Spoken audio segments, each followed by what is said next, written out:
자, 12월 2일 금요일 날마다 주님과 함께 10분 말씀 묵상을 시작하겠습니다. 사도신경으로 신앙 고백을 하시겠습니다. 나는 전능하신 아버지 하나님 천지의 창조주를 믿습니다. 나는 그의 유일하신 아들 우리 주 예수 그리스도를 믿습니다. 그는 성령으로 잉태되어 동정녀 마리에게서 나시고 본디오 빌라도에게 고난을 받아 십자가에 못 박혀 죽으시고 장사된 지 사흘 만에 죽은 자 가운데서 다시 살아나셨으며 하늘에 오시어 전능하신 아버지 하나님 우편에 앉아 계시다가 거기로부터 살아있는 자와 죽은 자를 심판하러 오십니다. 나는 성령을 믿으며 거룩한 공교회와 성도의 교제와 죄를 용서받는 것과 몸의 부활과 영생을 믿습니다. 아멘. 찬송가 200장 달고 오묘한 그 말씀을 주님 앞에 올려드립니다.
하나님께서 오늘 우리에게 주신 말씀은 사도행전 13장 13절에서 15절입니다.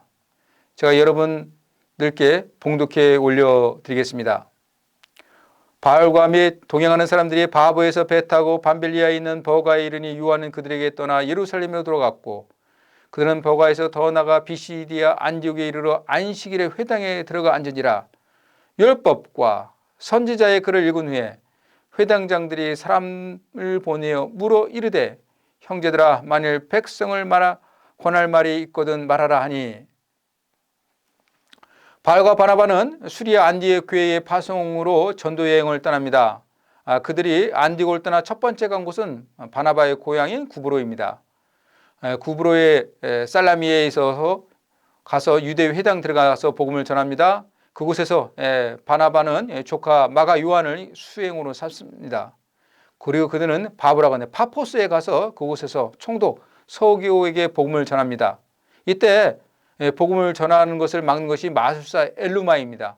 바울이 이에게 앞을 얼마 동안 보지 못하게 하는 기적을 행합니다. 그리고 이들 일행은 밤빌리아에 있는 버가에 이릅니다. 여기서 마가 요한은 어떤 영문인지 모르지만 바울과 바나바를 떠나 예루살렘으로 돌아갑니다. 함께하는 선교 여행을 포기합니다. 바울과 바나바는 버가에서 비시디아 안디옥으로 갑니다. 그리고 그들은 안식일에 유대인 회당으로 들어갑니다.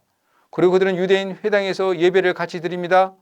회당장이 율법과 선지자의 곧 구약성경 어딘가를 읽고 나서 바울과 바나바에게 자신들에게 전할 말이 있는지 묻습니다. 그러자 바울이 일어나 자신들의 역사를 간추려 이야기하면서 세례요한이에요. 세례요한이 증언한 예수에 대해서 설명하고 있습니다. 그것이 저희가 읽은 말씀 뒤에 이어지는 내용입니다. 이 이야기에서 바울 선교여행의 두 가지 특징이 나타납니다. 하나는 바울이 전도여행 갔을 때 그는 유대인 회당을 찾아갔다는 것입니다. 회당하는 유대인들 그리고 이방인에서 유대교를 개종한 개종자들도 있었고 개종하지는 않았지만 유대교에 관심을 가진 하나님을 경외하는 자들이 있었을 것입니다. 먼저 바울은 이들에게 복음을 전했습니다.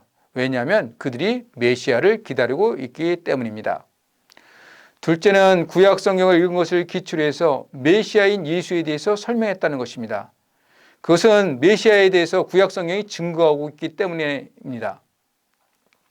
정리하자면 바울은 회당이라는 공간과 성경이라는 매개체를 통해서 예수의 메시아성을 증거합니다. 그는 예수가 메시아인 것에 대해서 담백성 도상에서 부활한 주님을 만난 구체적인 경험도 있지만 무엇보다도 구약 성경을 통해서 예수가 메시아라는 것을 증거합니다. 이런 바울의 복음의 증거는 오늘날 우리가 드린 예배와도 유사합니다. 우리는 교회에서 구약 39권, 신약 27권을 더 첨가해서 66권을 정경으로 삼고 이것을 신앙생활의 원리로 삼고 있습니다. 우리 통합교단은 웨스트민스터 신앙고백을 갖다가 믿음의 기초 원리로 삼고 있는데 여기 제1장은 성경에 관해서 정의하고 있습니다. 제가 필요한 것만 한번 발췌해 보았습니다. 제2항입니다. 이 모든 성경 66권은 하나님의 영감으로 주어진 것으로 믿음과 생활의 기준이 된다. 제4항 성경의 권위에 대하여 우리는 그것을 믿고 복종해야 한다. 그 권위는 어떤 사람이나 교회의 증거에 의하는 것이 아니라 진리 자체이시며 저자가 되시는 하나님께 전적으로 매여 있는 것이다. 제5항 우리는 교회의 증언에 따라 성경을 고귀한 것으로 평가한다. 내용의 고귀함, 교리의 적절함, 문제의 장엄성, 모든 부분의 통일성, 성경 전체의 목표, 그것은 하나님께 모든 영광을 돌린다는 것이다. 인간의 유일한 구원의 길을 보여주는 모든 발견, 그 밖에 여러 가지 비교할 수 없는 훌륭한 내용과 거기에 나타난 전체적 완전성, 이와 같은 모든 줄거리는 성경이 하나님의 말씀이라는 것을 충분히 증거해 주고 있다.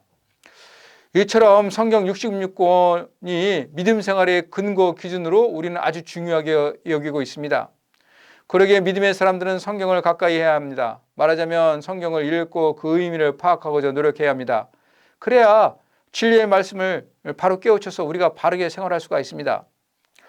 사실 성경이 소중하다는 것을 모두가 알고 있지만 정작 성경을 읽고 이해하려고 노력하는 사람은 그리 많지가 않습니다. 이것은 교회의 지도자를 길러내는 신학교도 마찬가지인 것 같습니다.